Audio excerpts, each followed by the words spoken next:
He let a homeless alien girl stay the night. Then reality got weird. Wind screamed over outpost Helios 12. Rooftops lay twisted. Antennas bent. Red dust swirled. Night was coming fast. Night here meant cold. Lieutenant James Hunter stood on a crate and looked across the ruins. His helmet lamp showed broken shelters and cracked tanks. The human base was safe behind reinforced walls. The nearby Narian quarter was not. Evac team, sweep east. James said into his comm, anyone outside at dark will freeze. He moved through debris. A bead chain slid under his boot. A charm clicked against a pipe. Every minute mattered. Then he saw her. She sat at the fence line on a thin sleeping mat. No tent. No heater. Just the mat and a small pack. Her skin was pale blue. Her hair was silver white, catching the last light. James stopped. Ma'am, he called. You can't stay out here. She looked up. Her eyes were large and bright. I am adequate, she said. Shelter requests are delayed. I will manage. You won't, James said. It will drop 30 degrees in an hour. He kept his hands open and low, the way trainers showed for cross-species work. I'm Lieutenant Hunter. Human security. What is your name? Alina the, she said. Cultural liaison. She glanced toward the wrecked quarter. My dwelling was not resilient. Rules said wait for housing. Conscience said act. James sighed. Come on, he said. My quarters are close. It's dry and warm. Her eyes widened. You would share your dwelling? Only for tonight, he said quickly. Tomorrow we'll place you proper. She rose with easy grace and took his hand. Her fingers were cool. The touch sent a small shock through him. They crossed the gate. Inside, lights hummed and heaters thrummed. The storm moaned outside. James held the flap of his field tent. Canvas. Cot. Locker. Small desk. Home sweet home, he said. Mind the rack with the rifle. Alina turned, studying everything. Fascinating, she murmured. She drifted toward the weapon rack.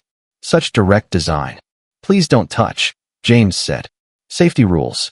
She tilted her head. Noted. Then she pointed at the cot. The sleeping surface appears suitable for two. James almost dropped his helmet. That's not how we do it, he said. You take the cot. I'll take the floor. Injury risk increases with cold floor contact, she replied. We could share. Efficiency. He set a folded thermal blanket on the cot, like a wall. This will be fine. Her lips curved. Humans attach meaning to distance, she said softly. He needed a new topic. Hungry? Rations aren't great, but they're hot. Yes, she said. I would like to sample. He heated a meal pack. He pierced the seal and handed her a spoon. Alina reached into a seam of her suit and took out a tiny vial of purple powder. What's that? James asked. Flavor, she said, and tipped the whole vial into the tray. The food hissed and flashed blue, then settled into a calm glow.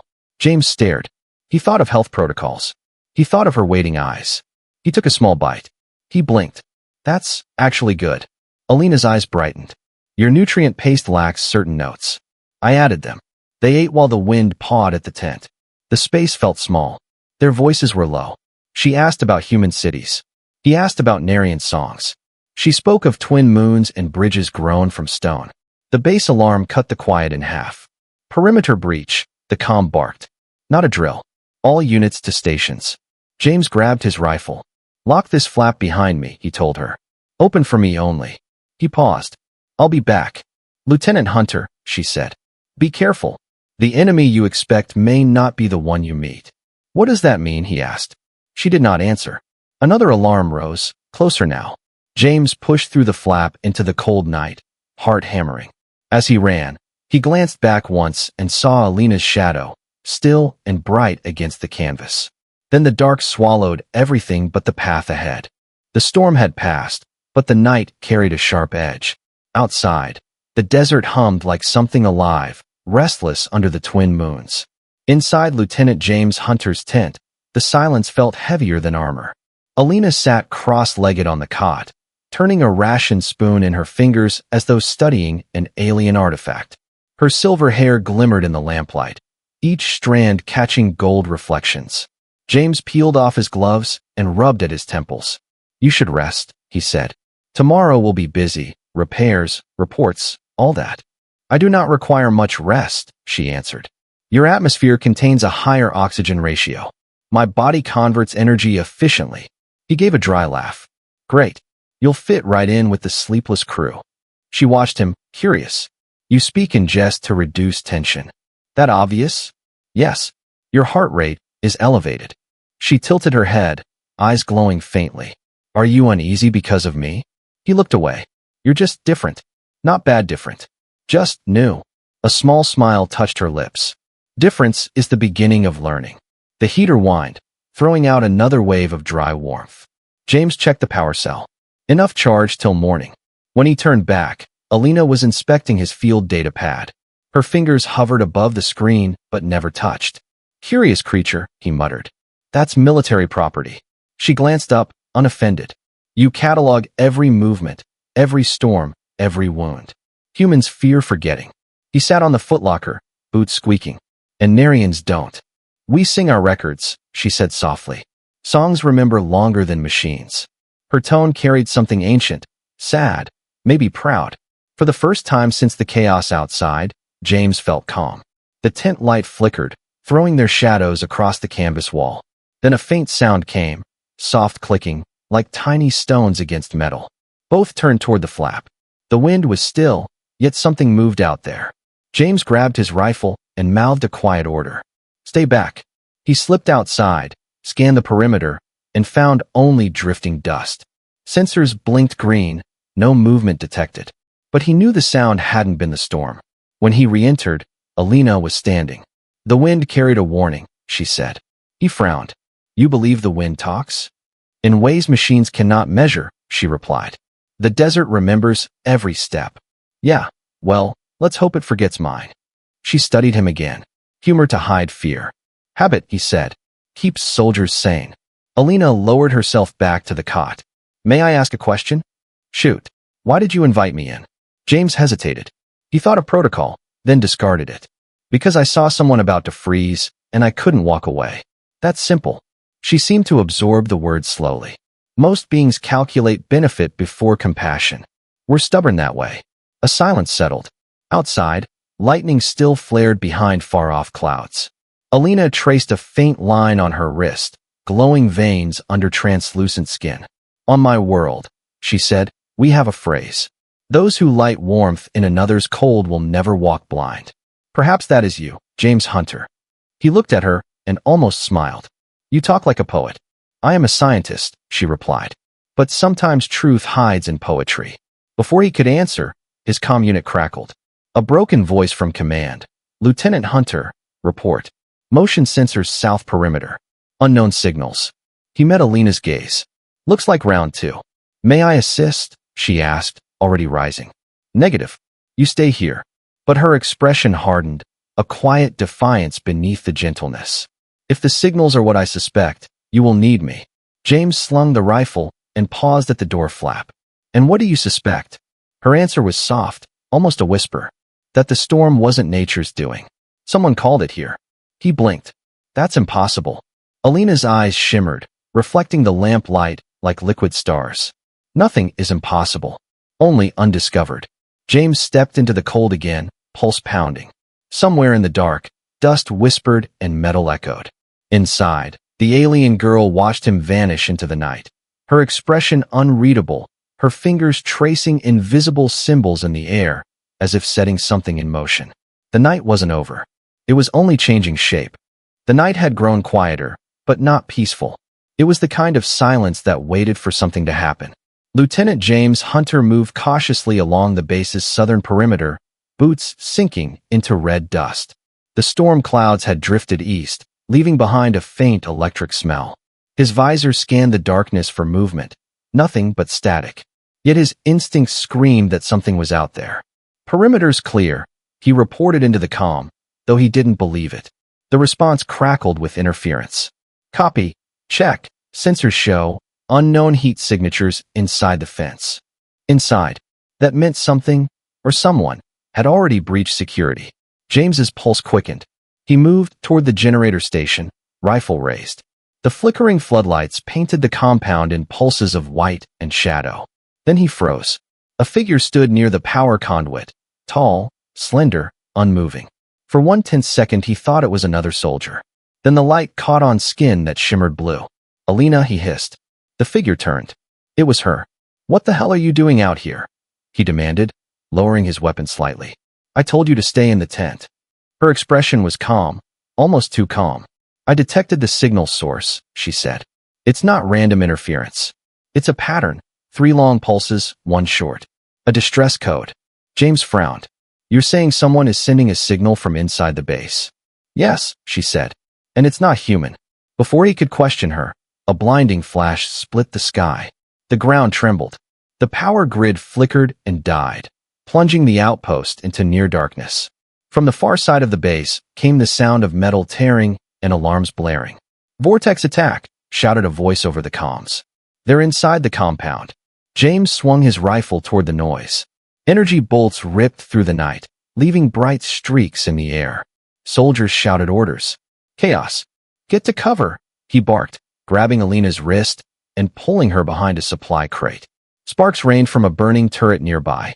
This isn't a full assault, Alina said over the roar. They're targeting specific systems, communication nodes, command relays. Someone led them here. You think this is sabotage? I know it, she said, her tone cutting through the noise. And if I'm right, they're not here to destroy, they're here to find someone. James looked at her sharply. Who? Alina hesitated. Me. He stared at her. You're telling me they're attacking an entire outpost to get to you? I didn't intend for this, she said, her voice suddenly heavy with guilt. But I carry data they want. I didn't know it would lead them here. Before he could answer, a shadow loomed over them. A vortex drone dropped from the sky, its red eyes glowing. It aimed a plasma bolt, but Alina was faster. She raised her palm, and a wave of blue light burst from her hand, striking the drone midair. It exploded into shards of molten metal. James stared at her, stunned. What was that? A defense mechanism, she said quietly. A gift from those who didn't trust me to survive alone. More drones screamed overhead. The sky burned with fire trails.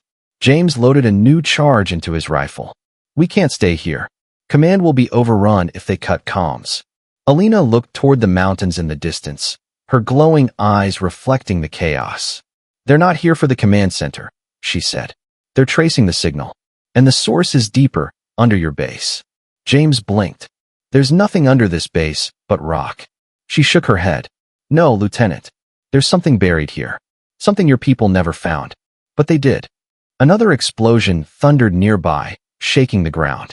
James looked from her to the burning compound. Logic said she was dangerous. Instinct said she was telling the truth. He made his decision. Then we find whatever's buried before they do. Alina nodded once. Follow me. Together they sprinted into the dark, weaving through smoke and fire as the alien war machines descended from the clouds. The night had become a battlefield, and somewhere beneath their feet, the secret that started this war was waking up. Smoke still rose from the ruined perimeter as James and Alina slipped through the chaos. Sirens wailed in the distance. The base had become a storm of light and noise, every alarm screaming that something bigger was unfolding underground. James gripped his rifle, eyes scanning the shadows. You said there's something buried beneath this place. Start explaining now. Alina's gaze never wavered. Long before your people arrived, this planet was part of the Narian network. Outposts like Helios 12 were built to guard ancient cores, repositories of energy, knowledge, and memory. The Vortex were once our kin. They want what lies below. He frowned. You're saying my base is sitting on some alien relic? She nodded. Not a relic. A seed. The word hung in the air. The ground rumbled again, dust falling from the ceiling of the maintenance tunnel they'd entered. James checked his map display. This way leads to sublevel 3. Old mining shafts, sealed years ago. Perfect, she said quietly. That's where the signal leads. They moved deeper, their flashlights slicing through the dark. Metallic walls gave way to rough stone, streaked with strange blue veins that pulsed faintly like breathing light. Every step echoed. The air grew warmer, charged with static. James wiped sweat from his brow. You sure this isn't radiation? Alina reached out, placing her hand on the glowing rock. The light brightened beneath her touch. No, it's alive. Her voice was distant, reverent. This is a memory crystal. It holds echoes of those who came before. The Vortex can use it to recover what was lost, or to awaken something meant to stay asleep. He stepped closer. Then we destroy it. She turned sharply. If you destroy it, you'll trigger the defense systems buried with it. This entire region could collapse. So what do we do? Alina's eyes glowed brighter, reflecting the pulse of the stone. We listen. Before James could argue, she placed both hands on the crystal vein. A surge of light rippled outward, blinding him. He raised an arm to shield his eyes.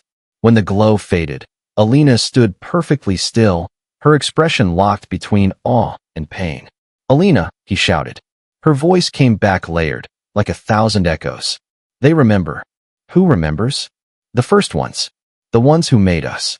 James took a hesitant step forward. "You're not making sense." Her head turned slowly, and for the first time since he met her, she looked almost afraid. "Lieutenant, the Vortex were right about one thing. This place holds a key, but not to power. To control." He froze. Control of what? Of minds. Of species. This seed can rewrite entire civilizations. The floor shook violently, cutting her off. The tunnel walls cracked.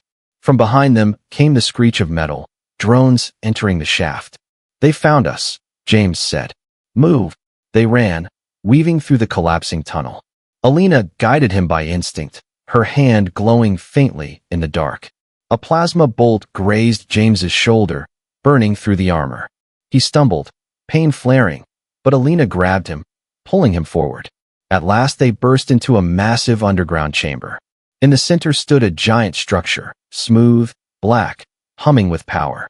Dozens of crystalline cables stretched from it into the walls. The energy made the air shimmer. Alina stared, breathless. "The core of origin," she whispered. James lifted his rifle. "Then that's what they're after." "No," she said softly. "That's what we're after now. Because if they reach it first, humanity won't be fighting a war anymore." He looked at her, trying to read the truth in her alien eyes. "What do you mean?" Alina turned to him, her expression dark and certain. "They won't fight you. They'll become you." The sound of approaching machines echoed through the tunnels. Red lights flickered in the dust. James tightened his grip on his rifle. Whatever this core was, weapon, machine, or god, it was now their only chance to stop the vortex. And as the first drone crawled into view, he realized something terrifying. The storm outside hadn't been nature's wrath. It was the planet waking up. The sound of the vortex drones grew louder, echoing like mechanical screams through the tunnel. James pressed his back against the glowing stone wall, heart hammering. Across from him, Alina stood in front of the core, hands hovering inches from its pulsing surface, the light dancing across her skin like liquid fire. He hissed, "Whatever you're doing, do it fast. They're almost here." "I'm trying to contain it, not wake it," she snapped, her voice trembling. "But it's responding." The core throbbed like a heartbeat. With every pulse, the chamber vibrated. The air grew heavy, charged alive. James could feel it crawling along his skin, like invisible static wrapping around him. Then he heard it. A whisper, not from the comms, not from Alina. A voice inside his mind. "Welcome back, children of dust." James stumbled backward. What the hell was that? Alina's eyes glowed brighter. "It's communicating with you." "Why me?" "Because you're human," she said. "Because your species wasn't supposed to be here." Before he could respond, the first drone burst into the chamber. James fired a pulse round, the shot hitting its chest and sending it crashing into the wall. More followed, sleek, insect-like machines crawling over the stone like metal spiders. He switched to burst fire, each shot lighting up the chamber. "Alina," he shouted over the noise. "Tell me you've got a plan." "I do," she said, voice breaking as she placed both palms against the core. "But you won't like it." The core responded instantly. Its black surface split open like an eye, revealing a swirling mass of blue-white light. Energy surged upward, slamming into the ceiling. The drones froze mid-movement, their red optics flickering. Then, as if pulled by invisible strings, they turned, not toward James, but toward Alina. She screamed. The core's light enveloped her, threads of energy winding around her body. Her feet lifted from the ground. "Alina!" James ran forward, grabbing her arm. The moment he touched her, the light spread to him too, searing cold and fire all at once. He saw flashes in his mind. Cities made of glass, twin suns, wars fought between blue and gold banners. 1,000 lives, none of them his. Alina's voice echoed inside his head, calm within the storm. It's showing you the truth, James. The core doesn't create power, it remembers it. What truth? He shouted, but his voice was drowned out by the roar of energy. That humanity isn't new to the stars, she said. You were here before. You built these seeds. You left them sleeping. The revelation hit like a bullet. That's impossible. Nothing about your kind is impossible. The light began to dim, fading into the stone once more. The drones collapsed, lifeless. The ground was littered with smoking metal. Alina dropped to her knees, trembling. James knelt beside her. Talk to me. Are you okay? She looked up, eyes still glowing faintly. I saw everything. The core recognized you. It called you a descendant. That's why it bonded with us. He shook his head. Bonded? You mean that thing is inside me now? She nodded slowly. It's in both of us. It won't let us go until we fulfill its purpose. And what purpose is that? Her gaze darkened. To finish what humanity started, and to stop what they abandoned. A deep rumble shook the chamber again, this time from below. Cracks spread across the stone floor, and something massive stirred beneath them. The core pulsed one final time, brighter than ever, then went silent. Alina staggered to her feet. We need to leave, now. They sprinted through the collapsing tunnel, chased by falling rocks and flashes of energy. Behind them, the core split open completely. From within, a colossal shadow rose, an ancient construct of light and metal, its eyes burning with blue fire. James glanced back only once. It wasn't a machine. It was something older, more deliberate. A guardian. As they burst out of the underground shaft and into the open desert night, the ground behind them erupted. A column of light shot into the sky, piercing the clouds. Soldiers at the base stared in shock. What the hell is that? One shouted. James didn't answer. He was too busy trying to catch his breath. Alina, beside him, stared at the beam with tears in her eyes. It's awake, she whispered, and it remembers everything. The night sky burned blue, and somewhere in the distance, the Vortex fleet began to change course, drawn toward the light that marked the rebirth of something long forgotten. James looked at Alina. You said this core was a memory. It is, she said softly. But memories can be dangerous when they remember who betrayed them. The desert night pulsed with blue light from the awakened core. Every beam from the ground tore through the clouds like a living storm. Soldiers shouted orders, scrambling to set up defense lines, though no one knew who, or what, they were defending against anymore. James Hunter stood on the ridge, rifle forgotten, eyes fixed on the blazing pillar of energy. His mind still hummed with fragments of alien memories. Cities in the sky, armies made of light, the fall of civilizations that had existed long before humans had ever spoken. Alina stood beside him, her usually calm expression cracked by fear and awe. It's calling them, she said softly. The Vortex, the ones who never stopped listening. Calling them here? She nodded. They were built to respond to this signal, to guard it, or destroy anyone who dares to touch it. We woke more than the core, James. We woke their faith. Above them, the night split open. Dozens of Vortex ships descended through the clouds, their hulls glimmering like obsidian insects. They formed a ring around the light column, silent but purposeful. The base alarm screamed. Human artillery fired into the sky, bolts of plasma streaking upward, but the shots dissolved against invisible shields.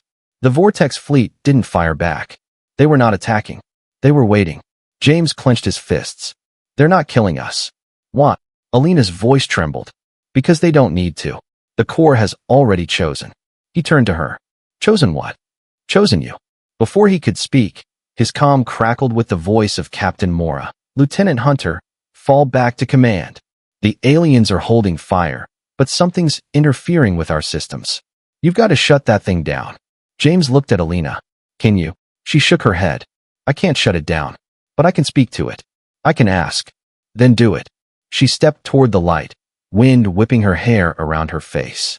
The blue energy rippled around her like a living sea. Her hands trembled, and when she spoke, her voice carried a strange dual tone, half hers, half something ancient. Core of origin, she called. We seek understanding. The war between our kinds must end. We cannot survive your awakening. The light flared, and a voice filled the air, deep and resonant, vibrating through the bones of every living thing around. The war began because you forgot who you were. James fell to one knee, the sound pressing into his skull. Who are you? He shouted. The architect, the voice answered. The one who built the first bridges. Humanity made me. Then they left. You are the children of those who ran from the stars. The realization struck like lightning. Humanity wasn't the new species in the galaxy. They were the descendants of the builders who had created both the Narians and the vortex. Alina's eyes filled with tears. That's why the core recognizes him. He's carrying their genetic legacy. James looked up, his voice hoarse. If humans made you, then help us fix what's broken. Silence. Then the voice returned, softer, almost regretful. Balance must be restored. To end the war, one must lead the unification. Lead, he echoed. You, James Hunter, bearer of the first code.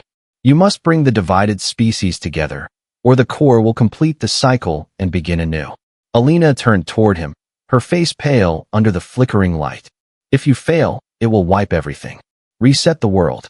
Before he could reply, the vortex fleet began to move, descending toward the base like a living tide. James lifted his rifle again, though he knew bullets meant nothing against gods. We're not dying here. Not like this.